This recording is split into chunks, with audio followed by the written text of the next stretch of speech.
Herzlich willkommen zu einer neuen Immobilientour auf unserem Kanal. Wir dürfen euch heute mitnehmen in das Bundesland Salzburg, in das verschneite Saalbach-Hinterklemm, in ein modern interpretiertes Chalet.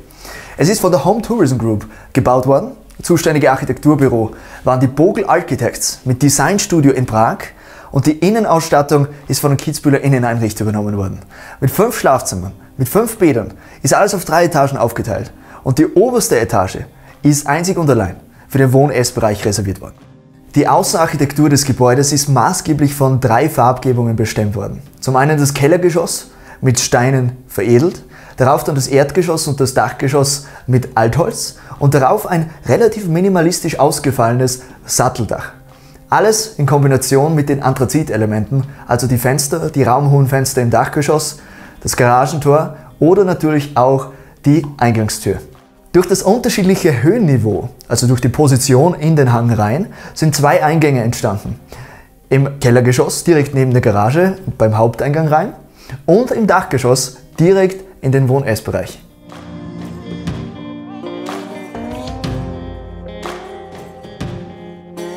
Wenn man durch die Haupteingangstür hier reinkommt, fällt als allererstes der großzügige, warme und offene Charakter auf. Das ist vor allem deswegen, weil sehr viel Eichenholz verarbeitet worden ist. Nicht nur der Boden, der sich durch alle Wohngeschosse zieht, sondern auch die Tischlerarbeiten sind allesamt mit dem gleichfarbigen Eichenholz gefertigt worden. Links von euch befindet sich ein schmiedeeisernes Profil, das mit Eichenstreben vertikal veredelt worden ist, jeweils mit den Haken, also die offene Garderobe. Das schmiedeeiserne Profil finden wir auch wieder an der Decke, ist abgehängt und somit ist ringsherum hier die indirekte Beleuchtung möglich geworden. Die verleiht diesen Gang nochmal um einiges mehr Tiefe und trägt natürlich dann auch wieder dazu bei, dass wir eine sehr angenehme und schöne Beleuchtung haben. Hier haben wir die Schlüsselablage, ist eingebaut in diese Garderobenwand, also wirklich fugenlos und sehr gut gearbeitet worden, nochmal mit 2 Läden und einem eingesetzten Spiegel. Und dann kommen wir schon hier rüber. Somit befinden wir uns am Fuße der Treppe. Als allererstes fällt schon auf, wir haben hier eine mit großformatigen grauen Fliesen beschlagene Wand, die sich auch hoch bis in das Dachgeschoss dann durchzieht. Erinnert ein wenig oder soll erinnern an die Bergwand hinter dem Chalet. Und man kann auch schon die Akzentbeleuchtung der Stiege hier sehen, die einen sehr schönen Kontrast mit der Altholzverblendung daneben erzeugt, die hier der Ersatz ist für ein Geländer. Werdet ihr später noch sehen, wie das oben auch noch kombiniert worden ist. Die vertikalen Altholzverblendungen dienen hier als Raumtrenner zum Schlafzimmerflur, der sich gegenüber davon befindet. Durch die Ausnehmung davon ist hier auch nochmal ein Sitzareal entstanden, das sich wiederkehrend durch alle Etagen zieht. Natürlich eine tolle Möglichkeit, um hier wieder Schuhe an- und auszuziehen. Und zusätzlich sind hier Ablageflächen entstanden. Zu eurer Rechten befindet sich das erste Schlafzimmer, ist eines der kleineren, ebenso wie auch der Rest davon, mit einem Badezimmer en suite. Wir haben hier ein Waschbecken, eine großzügige Regendusche, auch Platz für ein Doppelbett und eine Fensterausrichtung Richtung Südosten.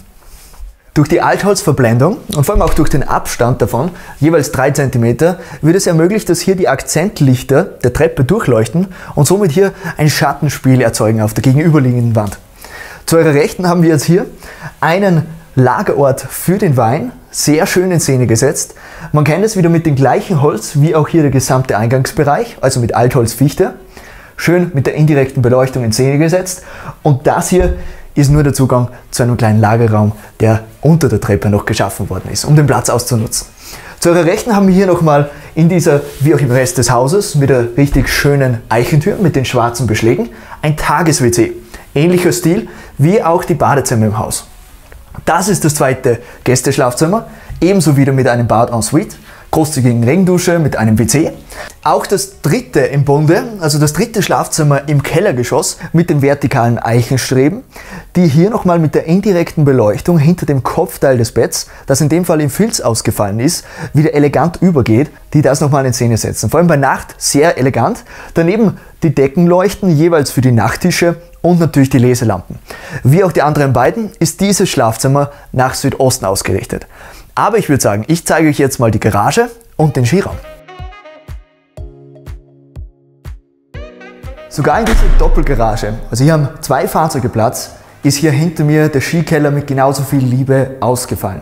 Wir haben hier wieder die Tischlerarbeiten, allesamt maßangefertigt, raumhoch. Ihr seht hier die in Mischglas gehaltenen LED-Streifen, ideal zur Ablage, die man vor allem hier im verschneiten Saalbach Hinterklemm und mit so vielen Skimöglichkeiten einfach braucht. Dementsprechend zu eurer Linken geht es nämlich weiter. Wir haben Platz für 10 Ski an der Zahl und Platz für 4 Snowboards. Ich würde sagen, wir sehen uns aber jetzt oben im Erdgeschoss bei den beiden Hauptschlafzimmern.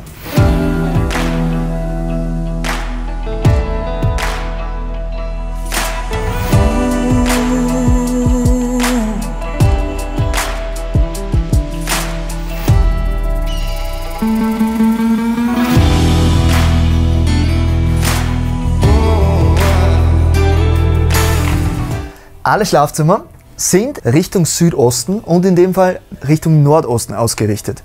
Alle haben einen Zugang raus auf die Terrassenfläche. Vor allem in dem Fall ist eine richtig angenehme Fläche entstanden, um hier draußen nochmal einen Tisch aufzustellen, zum Beispiel im Sommer. Und jetzt hier im Winter ist es ein toller Sichtschutz, auch hier runter zur Straße, und man sieht nur noch den Wald hinter dem Chalet. Die mit Schnee angezuckerten Fichten, einfach nur das perfekte Bild, vor allem jetzt hier im Winter. Der komplette Schneefall, einfach hervorragend. Das Schlafzimmer ist grundsätzlich sehr ähnlich wie auch die unten. Wir haben wieder das schmiedeeiserne Profil, natürlich auch wieder die Garderobenmaß angefertigt. Und wir haben hier auch wieder ein Badezimmer, wieder etwas größer ausgefallen, mit der großzügigen Regendusche und mit der gleichen Gestaltung wie auch im Rest des Hauses. Und an den Wänden finden wir Keramikfliesen, jeweils mit einer großteils vertikalen Marmorierung, damit es quasi den Raum in die Länge zieht. Und an der Decke haben wir auch wieder die aus Eiche gefertigten Verblendungen wie auch in den Schlafzimmern. Ganz spezieller Aspekt ist hier diese Wand bei der Dusche. Das nennt man den Korder-Effekt, ist ursprünglich von den Skipisten frühmorgendlich, wenn das Pistengerät drüber gefahren ist und diese Rillen quasi im Schnee entstehen. Und diese Rillen finden wir auch hier an diesen Fliesen im gesamten Chalet, in jedem einzelnen Badezimmer. Die Armaturen in Schwarz sind euch sicher schon aufgefallen, sind alle von der Firma Hot Bath aus Italien, und das Waschbecken an der Stelle ist aus den Niederlanden, von der Firma Kakun, ist eingesetzt in den maßangefertigten Spültisch, der ist geölt, um einfach beständiger zu sein. Der Spiegel, der ist dann hier rund gemacht worden und auch eine Spezialanfertigung, hinten wieder indirekt beleuchtet. Großer Vorteil von diesem Schlafzimmer ist natürlich der Zugang hier direkt auf die draußen schon angeschnittene Terrasse, wo auch das Schlafzimmer Zugang hat. Der Flurbereich ist hier oben wieder sehr ähnlich wie auch unten. Wie gesagt, hier ist wieder eine Sitzmöglichkeit entstanden, jeweils mit Ablagemöglichkeiten. Das Zimmer hier nach dem Schlafzimmer ist der Gamingraum mit 2 Sitzsäcken, einem großen Fernseher, Soundsystem natürlich auch verbaut und wieder den Zugang raus auf die Terrasse. Und hinter mir ist das zweite vollwertige Schlafzimmer, in dem Fall mit einem Bad en suite, mit großzügiger Badewanne und natürlich den Zugang auf die Terrasse mit dem Whirlpool darauf, der in dem Fall südwestlich ausgerichtet ist. Ich würde aber sagen, ich spanne euch nicht weiter auf die Folter und wir schauen hoch in den Wohn-Essbereich.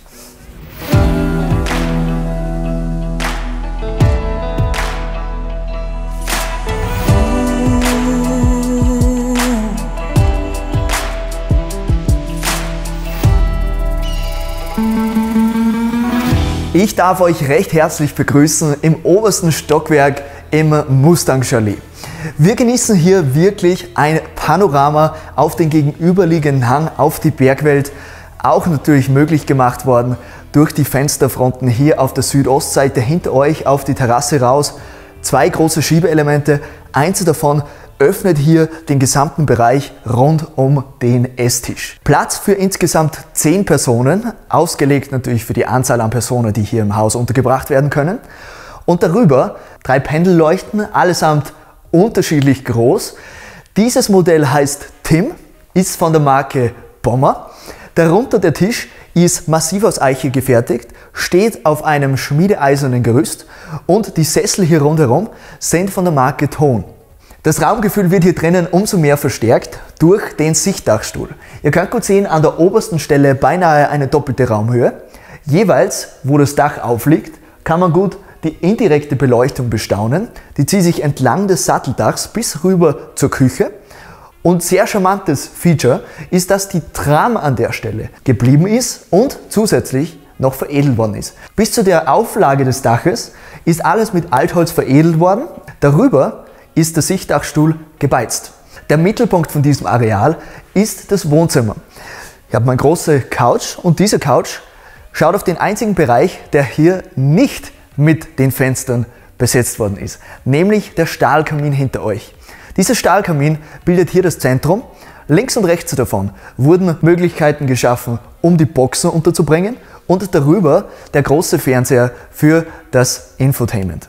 Die vertikalen Altholzverblendungen vom Kellergeschoss und vom Erdgeschoss ziehen sich geradlinig durch bis hier hoch, bis sie dann quasi am Ende davon mit diesen schmiedeeisernen Platte nochmal abgerundet werden und somit das Geländer bilden, um hier das Ende des Stiegenhauses vom Wohnraum abzutrennen. Gleichzeitig sind dadurch auch nochmal Abstellmöglichkeiten entstanden, jeweils an der Stelle und gegenüber davon nochmal.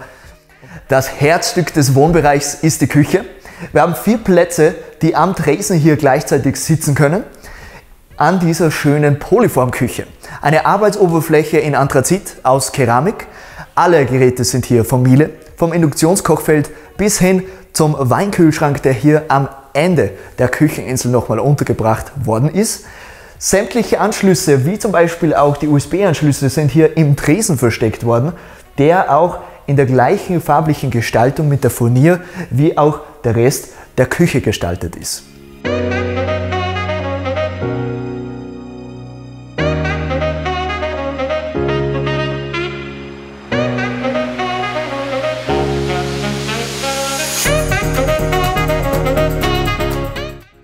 Wenn ihr noch weitere Folgen sehen wollt, dann klickt entweder hier oder hier. Wir würden uns natürlich auch gerne über Abonnement freuen. Ansonsten sehen wir uns wieder am Sonntag um 10 Uhr. Bis dahin, macht es gut und schöne Weihnachtszeit.